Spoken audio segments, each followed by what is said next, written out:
Smoke curled through the trees before Clara Winters even saw the fire.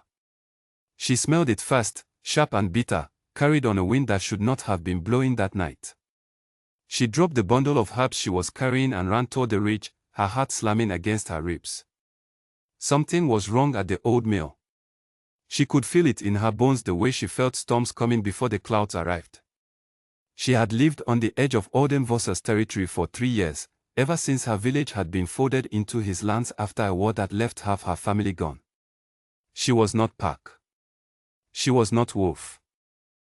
She was something the Pack tolerated because she healed wounds no one else could close, and because Alden Voss, the Alpha King himself, had once looked at her across a firelit hall and decided she was useful enough to keep alive. That decision had never felt like mercy.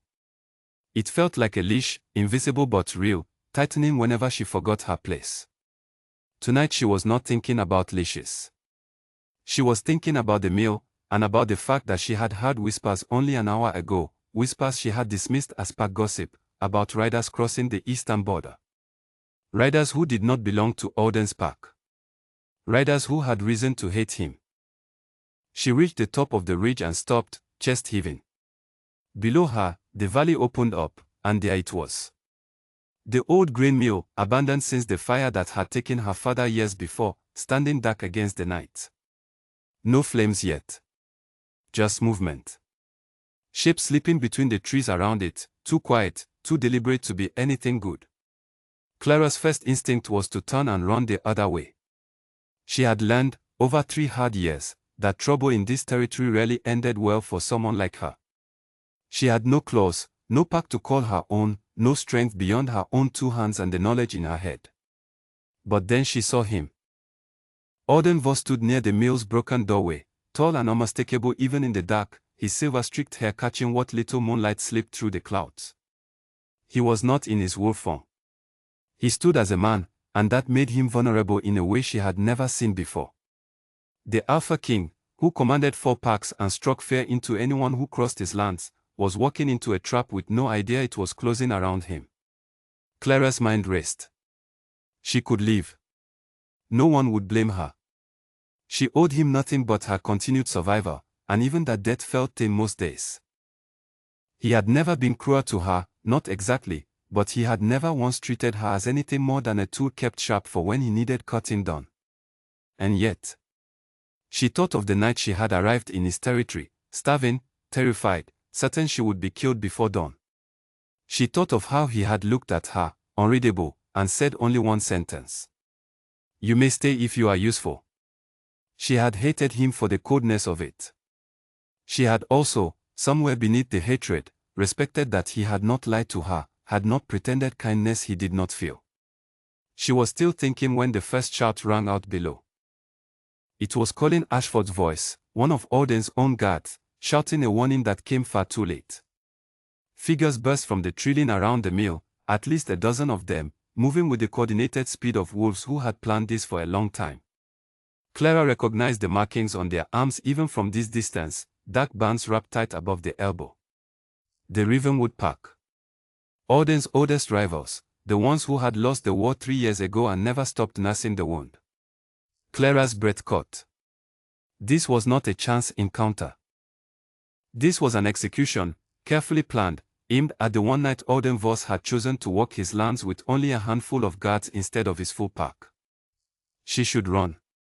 Every instinct told her to run. Instead, she found herself moving down the ridge, half sliding on loose stone, her heart pounding so hard she could hear it over the shouting below. She did not know what she planned to do. She had no weapon, no strength to match a single Ravenwood wolf, let alone a dozen. All she had was speed, and the knowledge of this was that came from growing up here, back when the mill still ground grain instead of holding ashes and memory. By the time she reached the bottom of the ridge, the fighting had already begun. She heard the sound of bodies colliding, low growls turning to the sharper cries of pain, and beneath it all, the crackle of something catching fire. Someone had brought torches. Clara's stomach dropped. Fire was not a common weapon among the packs, not because it was forbidden exactly, but because wolves feared it in a way they feared little else. Claws and teeth were honest wounds, healed in time. Fire took everything, sometimes even the shape a wolf needed to survive. The Ravenwood pack had not come to fight fair. They had come to burn. Clara pressed herself against a tree at the edge of the clearing, watching in horror as flames licked up the side of the old mill's dry wooden frame. The structure had been standing empty for years, its beams brittle, its floor rotted through in places. It would burn fast. It would burn completely. And Auden Voss was still inside, fighting off two Ravenwood wolves who had cornered him near what used to be the grinding room.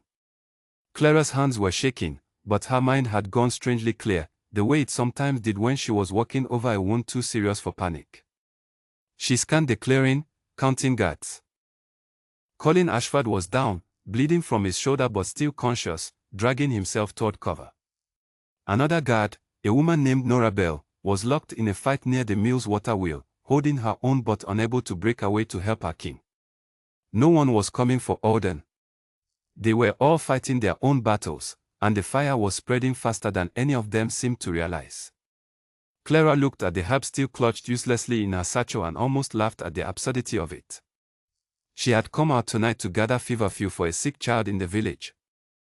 Now she was standing at the edge of a burning building, watching the most powerful man in the territory fight for his life while flames devoured the only escape route she could see. She thought of turning back one more time. She thought of Auden's cold voice, his careful distance, the way he had never once asked her name in 3 years, only ever referring to her as the healer. Then she thought of him falling, and something in her chest refused to let that happen. Clara Winter stepped out from behind the tree and ran straight toward the burning mill. The heat hit her before she even reached the doorway, a wall of it that stole the breath from her lungs. Smoke poured from the windows in thick grey ribbons, and somewhere above her, a beam groaned under stress, threatening to give way. She had no plan beyond the simple, desperate need to reach him before the building came down. Inside, the scene was worse than she had imagined.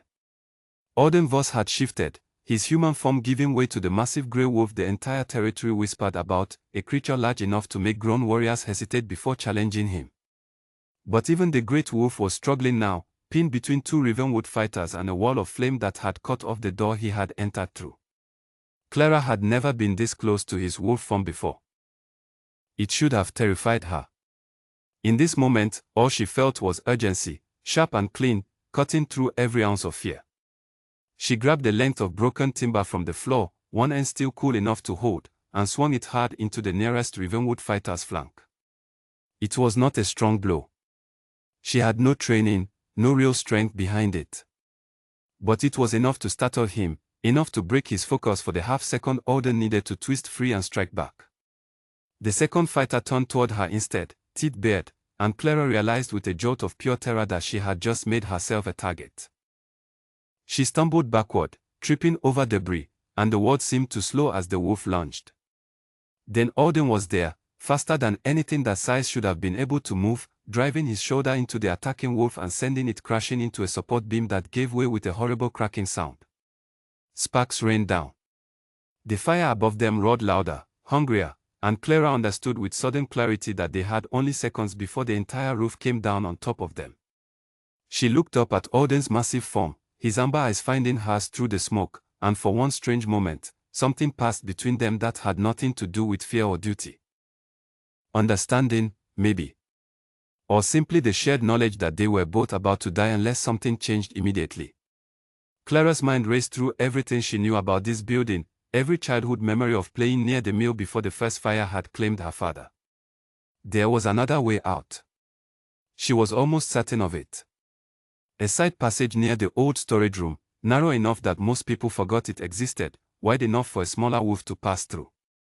Whether it was wide enough for Auden's massive frame, she had no idea. She had no time to find out any other way. Clara turned and ran deeper into the burning building, praying with every step that the memory serving her was accurate, and that the king's great wolf would trust her enough to follow. The heat behind her grew fiercer with every stride, and smoke pressed low against the ceiling, forcing her to crouch as she moved. Her eyes stung. Her lungs burned. Somewhere behind her she heard the heavy thud of paws against the wooden floor, and she allowed herself one small breath of relief. He was following. Whatever doubt he had chosen to trust her over the fire closing in around them both. She reached the old storage room and nearly cried out at what she saw. The narrow side passage was still there, half buried under fallen shelving and years of dust, but it was there, a black gap in the wall barely wider than her shoulders. She had remembered it correctly. What she had not remembered, what she had never once considered as a child playing in these halls, was whether a wolf the size of the Alpha King could possibly fit through it. Auden's massive form filled the doorway behind her, his amber eyes reflecting the orange light of the fire now visible through the cracks in the walls. He looked at the passage, then at her, and Clara understood the question in his gaze without a single word passing between them. It was too narrow. He knew it. She knew it. But there was no other way. Clara dropped to her knees and began clearing debris from the passage entrance with her bare hands, ignoring the splinters biting into her palms, ignoring the way her lungs screamed for clean air. Every second mattered now. She could hear the fire climbing behind them, could hear the groan of the ceiling giving way somewhere in the main hall they had just escaped. "We have to make this work," she said, not even sure if he understood her words in this form, not even sure if it mattered. "There is no other door. This is it." The wolf's massive head lowered, nostrils flaring as he took in the passage, the flames, the collapsing structure around them. Clara had spent 3 years believing this creature felt nothing, cared for nothing beyond his own power and control. In this moment, watching him calculate the impossible choice in front of him, she saw something else entirely. She saw a mind working furiously to find a way to survive, and beneath that, something that looked almost like fear. It should not have surprised her that even the Alpha King could be afraid. It did anyway. "Get low," she said, though she had no idea if wolves could crouch the way people could, no idea if his enormous frame could bend enough to make the gap work. "As low as you can go. I will pull if I need to." She had no strength to pull an animal that size anywhere. They both knew it. But saying the words out loud gave her something to hold on to, some illusion of control in a situation spiraling further from control with every passing second. Auden lowered himself, folding his massive body down in a way that looked painful, muscles straining beneath grey fur, and pushed his head into the narrow gap. For a moment nothing happened. Clara's heart stopped entirely, certain he was stuck, certain the passage would become his grave and hers alongside it. Then, with a sound like tearing wood, his shoulders forced through, scraping against the old stone on either side, and he was moving, slow and awkward but moving, deeper into the passage. Clara scrambled in behind him, forcing herself into the gap he had widened, her own smaller frame following easily where his had barely fit. The passage was pitch black beyond the reach of the firelight now behind them, and she had only memory and instinct to guide her forward. "Left," she said, her voice tight with smoke and fear. The passage curves left up ahead, I remember it clearly, it lit out near the old grain chute. She prayed she was remembering correctly. A childhood memory from years ago was not the sturdiest foundation to build survival upon, but it was all she had, and she refused to let that uncertainty slow her down. Behind them, the sound of the fire grew into something monstrous, a roaring, cracking chorus that told Clara the main hall they had escaped was likely already collapsing. She did not look back. She could not afford to look back. All her focus went into placing one foot in front of the other, one hand against the rough stone wall to guide her through the darkness. Auden's massive form moved ahead of her, slower now, clearly exhausted from the effort of forcing himself through the narrow space, from the fight before it, from whatever wounds he had taken that Clara could not see in the darkness. She could hear his breathing, ragged and heavy, and something in that sound worried her more than the fire behind them. "Keep moving," she urged, though she had no right to command the Alpha King of 4 packs, though under any other circumstance such words from her would have earned punishment rather than obedience. Tonight, none of that mattered. Tonight, they were simply 2 creatures trying to survive. The passage did curve left, exactly as she remembered, and Clara felt a surge of relief so powerful it nearly buckled her knees. They were close now. She could feel a change in the air, a coolness that meant they were nearing an opening to the outside. But the ground beneath them shuddered, a deep and terrible vibration that traveled up through the stone floor and into Clara's bones. Somewhere above and behind them, a massive section of the mill's roof had given way entirely. Dust and small stones rained down from cracks in the passage ceiling, and Clara understood with sudden dread that the collapse was not finished. The fire had weakened more than just the main hall. It had weakened everything. Faster, she gasped, pushing forward despite the debris now falling around them, despite the way the passage itself seemed to be shrinking as stone shifted and settled under the weight of the collapsing structure above. Alden's wolf form surged ahead with new urgency, clearly understanding the danger as well as she did, his massive shoulders forcing through gaps that seemed to close in around him with every step. Clara stayed close behind, close enough that she could feel the heat still radiating from his fur, close enough that a piece of falling stone grazed her shoulder and sent a sharp bloom of pain through her arm. She did not stop. She could not stop. Stopping meant the end of everything. Ahead, finally, she saw it. A faint grey light, the promise of the world outside the burning mill, framed by the old grain chute opening she remembered from childhood afternoons spent exploring these halls with her father before everything had changed. The opening looked smaller than she remembered, smaller than Alden's massive frame could possibly fit through, but there was no other option left to consider. There, she said, pointing though she doubted he could see her gesture in the darkness. The chute ahead, it opens to the outside, I am certain of it. Alden did not hesitate. He drove himself toward the opening with everything he had left, and Clara heard the terrible sound of stone grinding against fur and bone as he forced his body through a gap that had clearly not been designed for anything his size. She heard him grunt, a sound of pain that cut through her like a blade, but he did not stop, and a moment later she saw his massive form burst through into the open night air beyond. Clara followed immediately behind, scrambling through the same tight opening, scraping her arms and knees against rough stone, and then she was outside too, gasping in cold clean air that tasted sweeter than anything she had ever breathed in her life. They had made it. They were out. Behind them, with a sound like the world itself tearing apart, the old mill finally gave way entirely, its roof collapsing inward in a shower of sparks and burning timber, the walls crumbling after it in a cascade of destruction that sent a wave of heat rolling out toward where they stood. Clara stumbled backward from the force of it, and Alden's massive body moved instinctively, positioning himself between her and the collapsing structure as though shielding her from the worst of the blast. For a long moment, neither of them moved.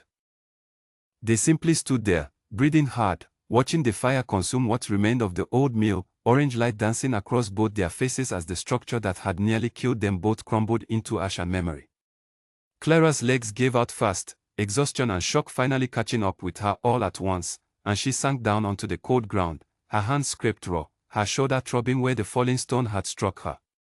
She looked up at the massive wolf standing beside her, his side still heaving from the effort of their escape, and for the first time in 3 years, she did not feel afraid of him. She felt something else entirely, something she did not yet have words for.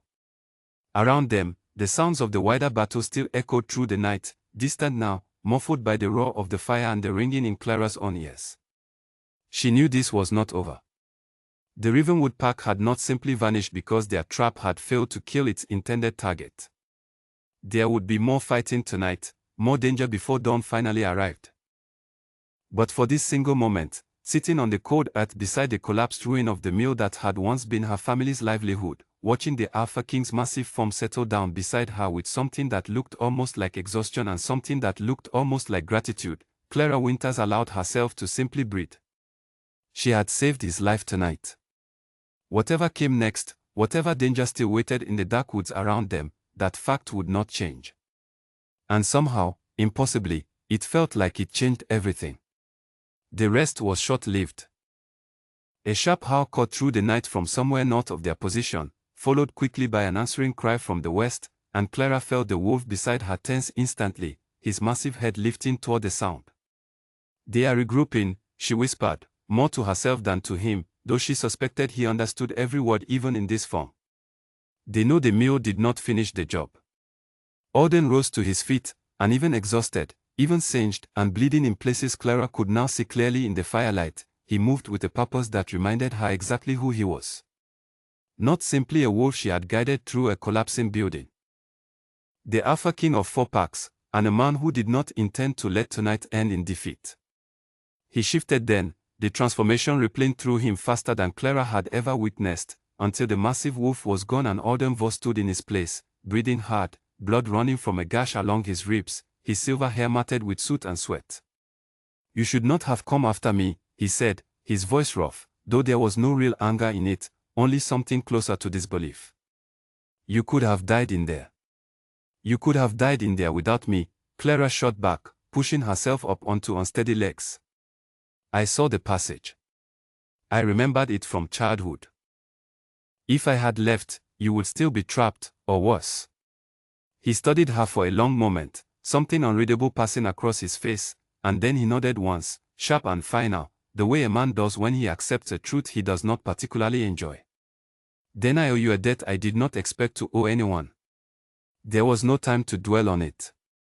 Another house split the night, closer now, and Clara saw the tension return to Alden's shoulders as he turned toward the sound. Colin, he said. Nora. They were still fighting when the mail came down. Clara's stomach twisted.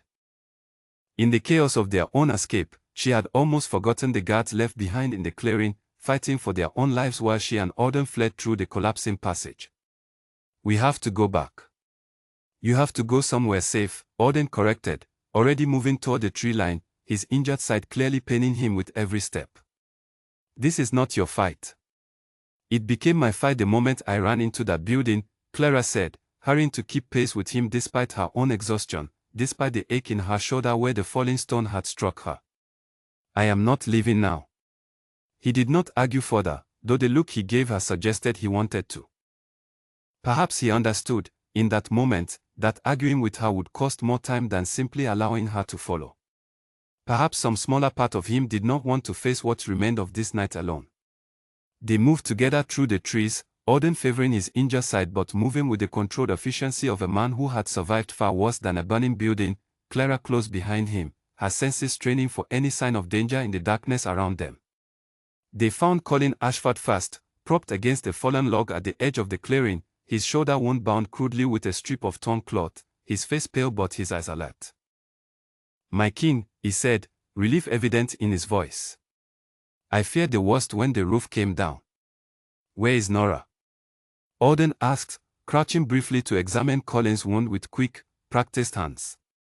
Still fighting near the water wheel, last I saw, Colin said, wincing as Alden's fingers pressed against the injury. There were more of them than we expected. This was planned, my king. Planned well.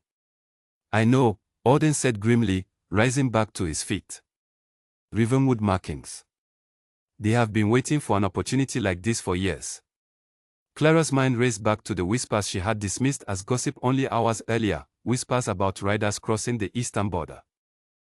If she had taken those whispers seriously, if she had warned someone sooner, perhaps tonight would have unfolded differently. The thought sat heavy and uncomfortable in her chest, but there was no time to dwell on regret. Not now. We need to find Nora, Clara said, and we need to know how many of them remain. If this was planned as carefully as it seems, they will not simply retreat because their first attempt failed. Alden looked at her with something like surprise, as though he had not expected strategic thinking from the healer he had kept at arm's length for 3 years. You are right, he said simply.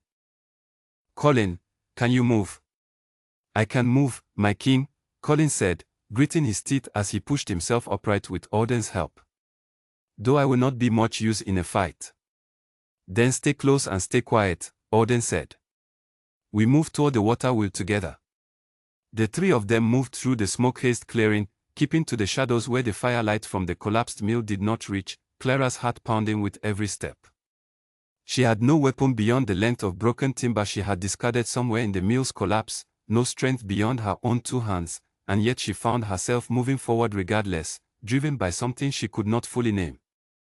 They found Nora Bell locked in combat with 2 remaining Rivenwood fighters near the water wheel, her movements growing sluggish with exhaustion, blood streaking down one arm from a wound that had clearly been bleeding for some time.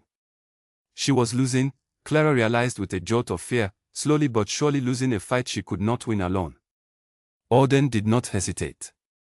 Despite his own injuries, despite the exhaustion evident in every line of his body, he moved with startling speed toward the fight, shifting mid-stride into his wolf form and slamming into the nearest Rivenwood fighter with enough force to send the creature sprawling. Clara watched, frozen for half a heartbeat, as the fight erupted into full chaos once more. Nora, given a moment's respite by Alden's intervention, turned her focus to the second fighter, driving him back with renewed determination. Colin, injured as he was, positioned himself near Clara, clearly intent on protecting her even in his weakened state. "Stay behind me," he said through gritted teeth, and Clara did not argue, though every instinct screamed at her to do something rather than simply watch.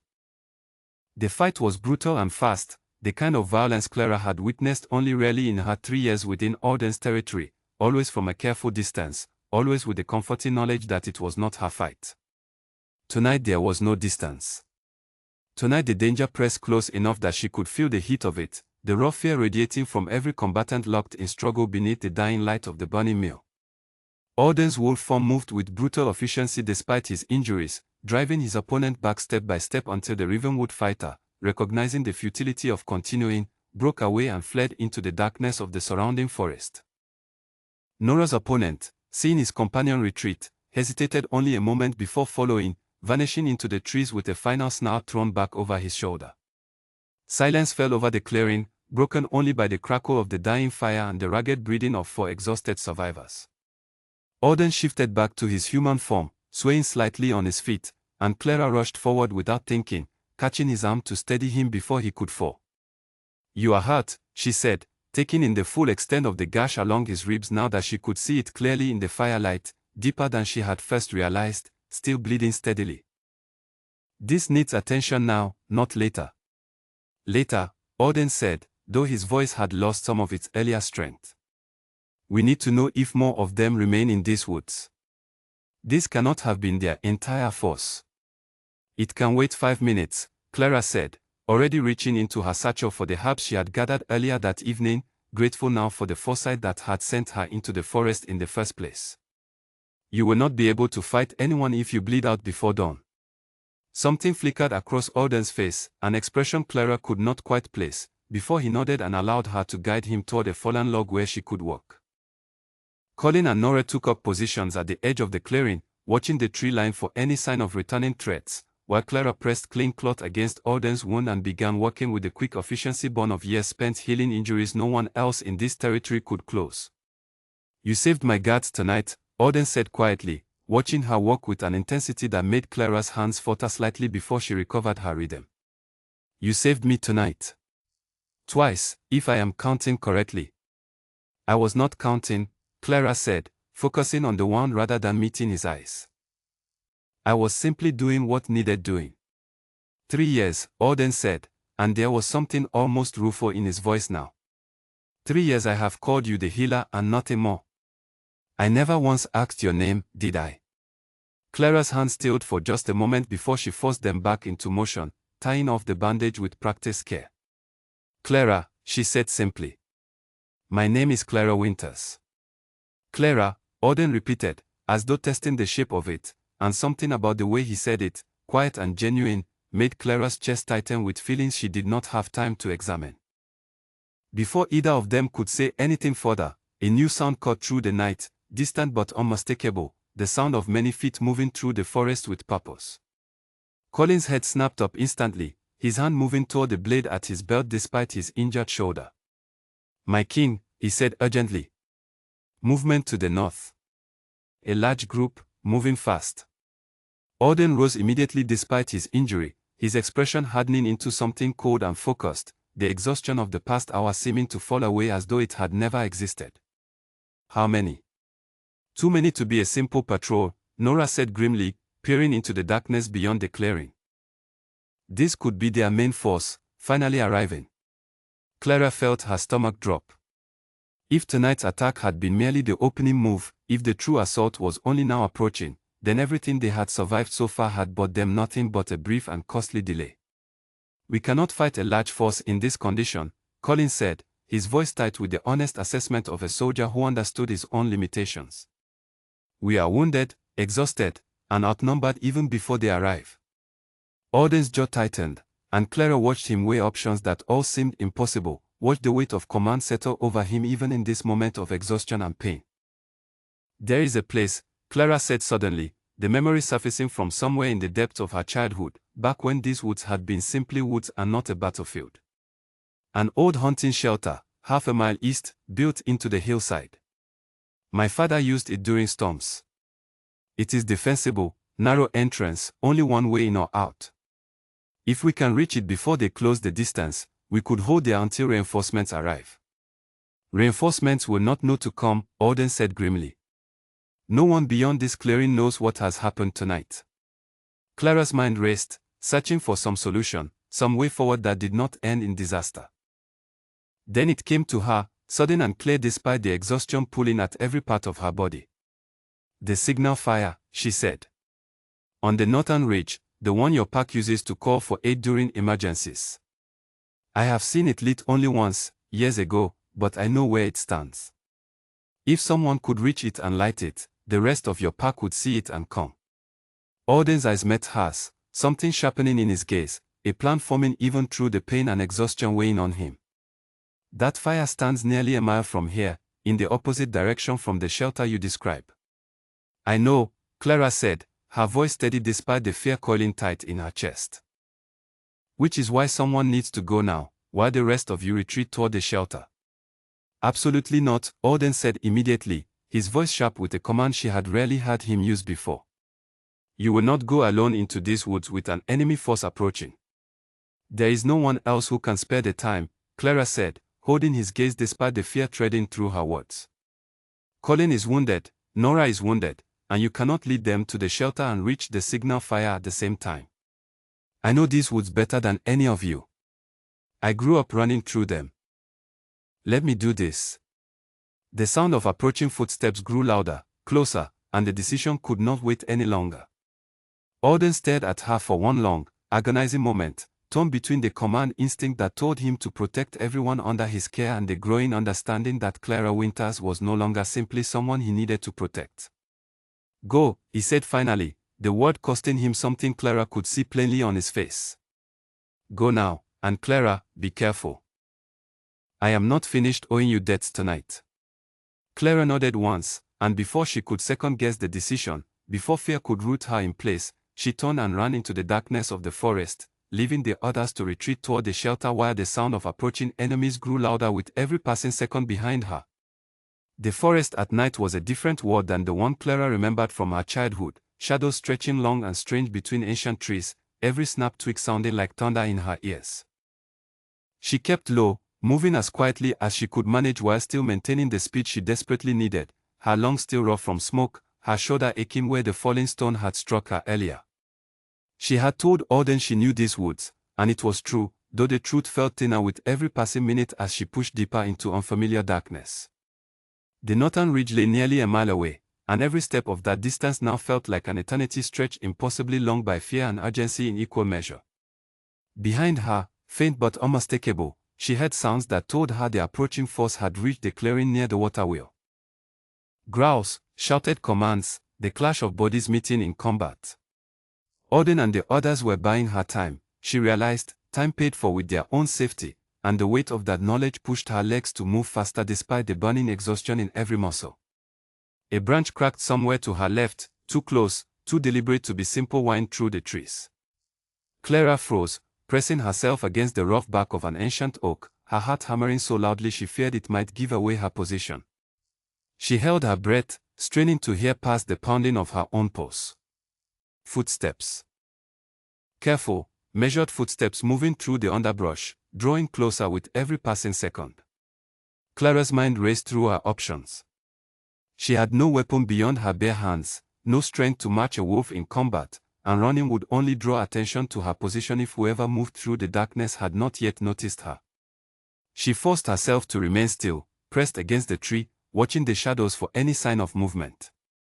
A figure emerged from between two trees perhaps 20 paces away, moving with the low, careful gait of a scout searching the forest for exactly the kind of threat Clara represented. She recognized the dark band wrapped around his arm even in the dim light, the same marking she had seen on the Rivenwood fighters at the mill. He had not seen her yet. If she remained perfectly still, perhaps he would move past without noticing her at all. The scout paused, his head turning slowly as though sensing something amiss, and Clara's heart stopped entirely as his gaze swept directly across the tree where she hid. For one terrible moment, their eyes seemed to meet, and Clara was certain she had been discovered. Then he turned away, continuing his patrol in a different direction, apparently satisfied that nothing lurked nearby. Clara allowed herself one shaking breath of relief before forcing herself back into motion, moving in the opposite direction from the departing scout, deeper into the forest toward the northern ridge. She could not afford another close call like that. She could not afford to lose any more time. The terrain grew steeper as she climbed, the ground rising toward the ridge that housed the signal fire, and Clara felt her legs burning with the effort of the ascent on top of everything else she had already endured tonight. She pushed through it, focusing on nothing but the next step, and the next, and the one after that, refusing to let her mind wander toward the danger she had left behind at the clearing or the uncertain fate awaiting Auden and the others. A distant howl rose through the night, mournful and urgent, and Clara recognized something in the tone that made her stomach clench with fear. It was not a howl of triumph. It sounded like a warning, or perhaps a cry of pain. She pushed the thought away and kept climbing. She could not help anyone by giving into panic now. Finally, after what felt like hours, though she knew it could only have been minutes, Clara crested the top of the ridge and saw the signal fire pit exactly where memory told her it would be, a carefully constructed stone circle filled with dry wood and kindling, positioned to be visible for miles around one slit. She fumbled in her satchel for the small flint and steel she always carried, her hands shaking so badly she nearly dropped them twice before managing to strike a spark into the waiting kindling. The dry wood caught quickly, flames licking upward with a speed that spoke of careful preparation by whoever maintained this fire pit for exactly this purpose. Clara stepped back as the flames grew, watching the fire climb higher, sending a plume of bright orange light into the night sky, visible she hoped for miles in every direction. Somewhere out there, members of Auden's pack would see this signal and understand what it meant. Somewhere out there, help would begin moving toward the mill, toward the clearing where her friends fought for their lives. She had done what she came here to do. Now she needed to return, though every instinct told her the return journey would be far more dangerous than the one that had brought her here, with Ravenwood scouts likely now aware that something had changed, that a signal had been lit that threatened their plans. Clara began her descent from the ridge, moving as quickly as caution would allow, her mind already working through the fastest route back toward the shelter Auden and the others would have reached by now. She had barely covered a quarter of the distance when a shape stepped out from the shadows directly in her path, blocking her way forward entirely. It was the scout from earlier, the one whose gaze had swept past her hiding place without noticing. He had noticed something after all, or perhaps had simply returned to investigate the sudden light of the signal fire now blazing on the ridge behind her. "You lit that fire," he said, his voice low and dangerous, stepping closer with the deliberate confidence of a predator who understood he held every advantage in this encounter. Clara backed away, her mind racing for any option beyond simply standing and facing a fight she could not possibly win. "I did," she said, refusing to let her voice shake despite the fear coursing through her veins. "Help is already coming. Whatever your pack planned for tonight, it has already failed." The scout's expression darkened, and Clara realized too late that admitting the truth so plainly had removed any chance of talking her way past him. He lunged forward, faster than she could react, and Clara barely managed to twist away, feeling the brush of claws catching against her sleeve rather than her skin. She scrambled backward, putting distance between them, her heart pounding with a terror unlike anything she had felt even during the collapse of the mill. There, at least, she had understood the danger and known roughly what to do. Here, facing a trained fighter with nothing but her own quick reflexes to protect her, she felt utterly helpless. The scout advanced again, and Clara grabbed the only thing within reach, a heavy fallen branch, swinging it with desperate force as he closed the distance. The blow connected, glancing off his shoulder, enough to make him stumble but not enough to stop him entirely. He snarled, shifting mid-motion into a wolf form larger and more dangerous than anything Clara had faced directly before, and she understood with sudden clarity that she was moments away from a fight she had no possibility of winning. Then, from the darkness behind the scout, another shape moved with blinding speed, slamming into the wolf before he could complete his lunge toward Clara. She stumbled backward, watching in stunned disbelief as Auden Voss, still in his human form despite his injuries, wrestled the larger wolf away from her with sheer determined strength. "How?" she gasped, though there was no time for explanations as the fight unfolded before her. Auden fought with a ferocity that seemed to defy his earlier exhaustion, driving the Ravenwood scout back step by step despite his own injuries, despite the blood still staining his side from the wound Clara had bandaged only an hour before. The fight was brutal and short, ending when Alden managed to pin the scout against a nearby tree with enough force to leave him gasping and defeated, unable to continue the struggle. The scout, recognizing the futility of continuing, shifted back to human form and raised his hands in surrender, and Alden released him with a warning growl that sent the man fleeing into the darkness without a backward glance. "You should not have come after me alone," Clara said, her voice still shaking from the encounter, relief and fear warring within her chest in equal measure. "You should not have run off into these woods alone," Alden countered, though there was no real anger in his tone, only the same worried intensity she had seen earlier when she insisted on carrying the signal fire message herself. "I followed as soon as Colin and Nora were safely established at the shelter. I could not simply wait while you faced this danger alone." Clara studied him in the dim light, taking in the exhaustion evident in every line of his face, the fresh scrapes along his arms from pushing through the forest at speed, the sheer determination that had brought him here despite his own injuries. "The fire is lit," she said softly. "Help should be coming soon." "Good," Alden said, some of the tension easing from his shoulders. "Then we need only survive until they arrive." As if summoned by his words, the sound of movement echoed through the forest once more, and Clara tensed instinctively before recognizing the pattern of the approach as too organized, too confident to be another lone scout.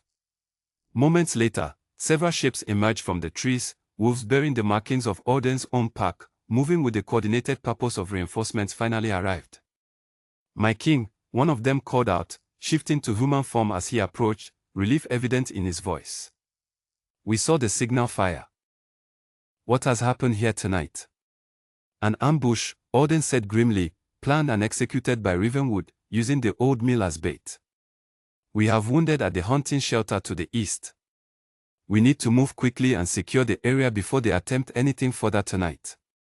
The newly arrived pack members moved swiftly into action, some heading toward the shelter to assist Colin and Nora, others fanning out to search the surrounding forest for any remaining threats. Clara felt the tension finally begin to drain from her body as the reality of their survival settled in, the immediate danger finally passing after hours that had felt like an eternity of fear and desperate action. Alden turned to look at her then, something in his expression softening despite the exhaustion and pain still evident in his posture. "Tonight would have ended very differently without you, Clara Winters. I do not say that lightly." Clara felt heat rise in her cheeks despite everything they had endured, despite the danger that still lingered somewhere in these dark woods. "We survived together," she said simply. "That should count for something." "It counts for everything," Alden said, his voice quiet but certain, and Clara understood that whatever relationship had existed between them before tonight, whatever careful distance had defined 3 years of cold formality, had shifted into something entirely new during the chaos of this single, harrowing night. They walked together toward the hunting shelter where Colin and Nora waited, flanked now by reinforcements who would ensure no further ambush could catch them unprepared, and Clara felt, for the first time since arriving in this territory 3 years ago, that she was walking beside someone rather than simply surviving in his shadow. Dawn broke slowly over the eastern hills, pale gold light spreading across a forest that showed every scar of the previous night's chaos. Clara sat near the entrance of the hunting shelter, finally allowing herself a moment of stillness after hours spent tending wounds, first Colin's shoulder, then Nora's arm, then finally insisting Alden allow her to properly clean and stitch the gash along his ribs that he had stubbornly ignored for far too long. "You are a terrible patient," she said, tying off the final stitch with practiced efficiency while Alden sat still, watching her work with an expression she could not quite decipher. "I have never had reason to be a patient at all," he said, a faint note of dry humor in his voice that Clara had never heard from him before last night. 3 years of knowing you, and I never once required your skills myself." 3 years of you being too proud to admit when something hurt, Clara corrected, though there was no real bite in her words, only the easy familiarity that seemed to have grown between them sometime during the long, dangerous night they had just survived together. Around them, the reinforcements who had arrived hours earlier were finishing their sweep of the surrounding forest, confirming that the remaining Ravenwood forces had retreated entirely once their ambush had so thoroughly failed.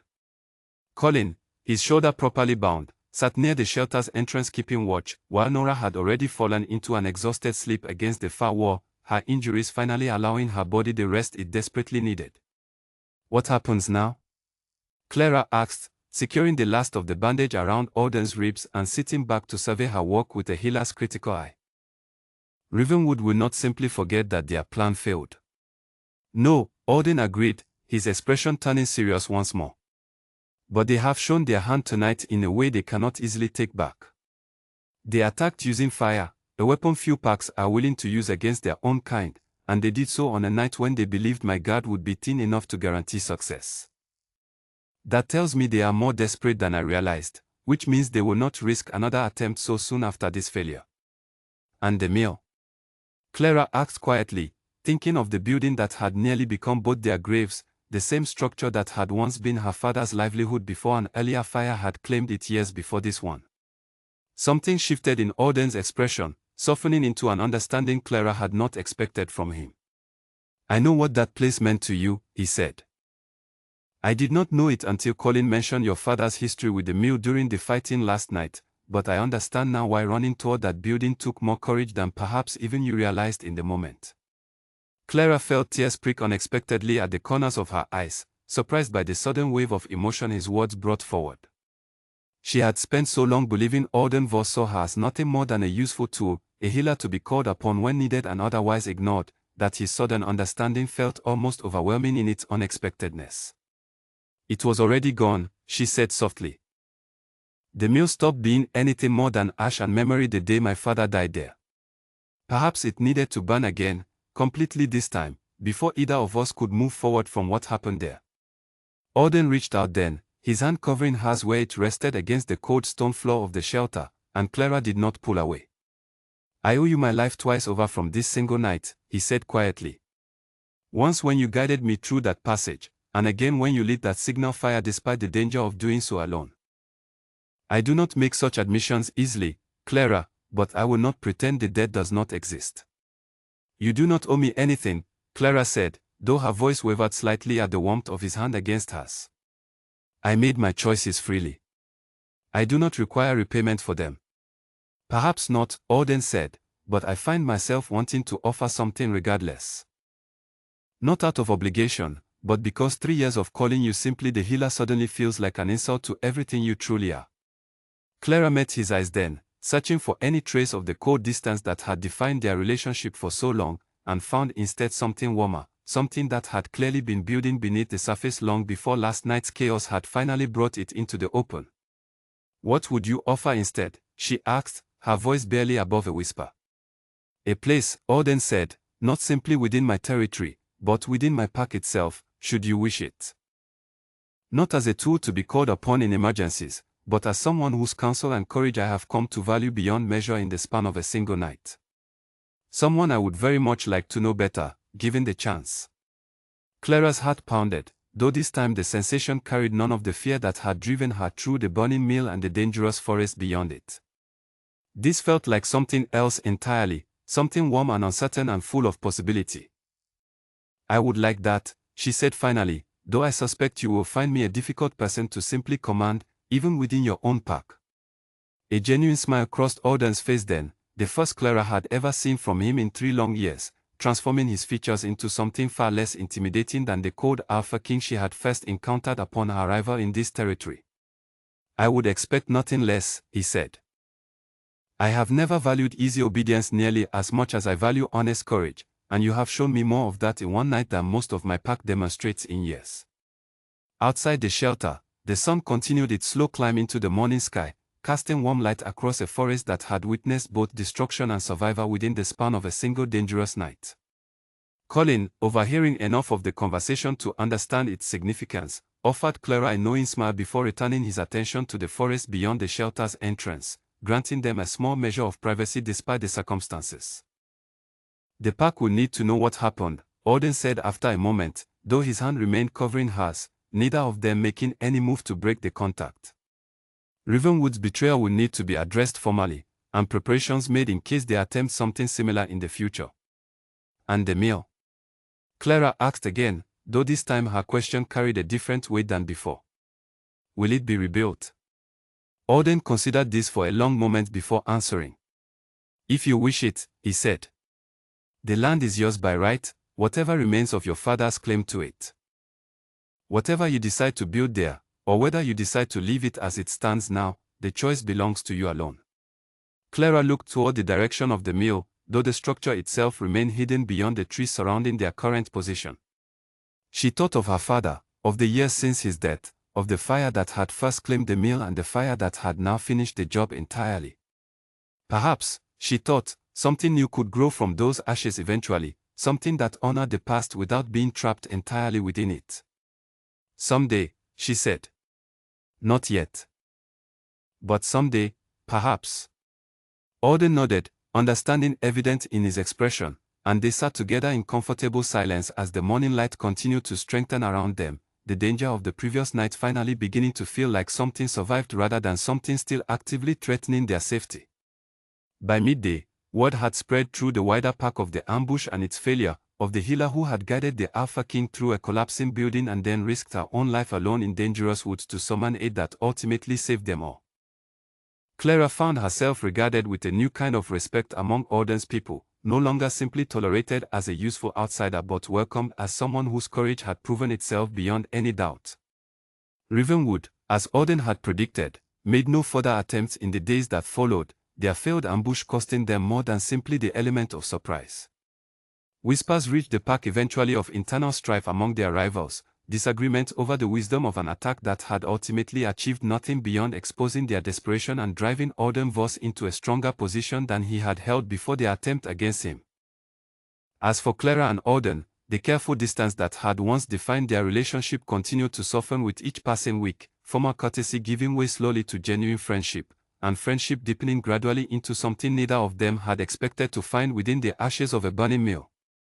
It was not a transformation that happened overnight, despite the dramatic events that had first drawn them together, but a steady, patient building of trust between two people who had proven, in the most dangerous of circumstances, exactly how much they were willing to risk for one another.